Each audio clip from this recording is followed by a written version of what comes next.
ครับสวัสดีเพื่อนพี่น้องผู้ทุกท่านที่กำลังทับชมอยู่ในตอนนี้ยินดีต้อนรับเพื่อนพี่น้องเข้าสู่ช่องของเราทีวิถีชีวิตแบบบ้านๆพี่น้องคลิปนี้ยังอยู่ที่น้องสะใหญ่บ้านวังโคงคือเก่าพี่น้องเดี๋ยวคลิปนี้เขาสิให้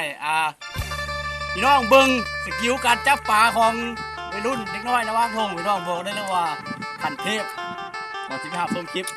อย่าลืมกดติดตามด้วยพี่น้องเด้อติดตามเลยกดไลค์กดแชร์เป็นกำลังใจให้เขาเนี่ยพอแล้วไปติดตามชมกันเลยพี่น้องไป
เอาพี่น้องนะปีนี้เอาสำเนียงของน้องพี่น้องผมมาพอควรเลยล่ะ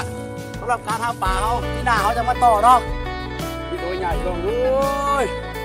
สำหรับไปถึงใจคลิปนี้อย่าลืมติดตามกดไลค์กดแชร์เขาด้วยพี่น้องเด้อสำหรับคลิปนี้ขออนุญาตกล่าวคำว่าสบายดีโอ้ย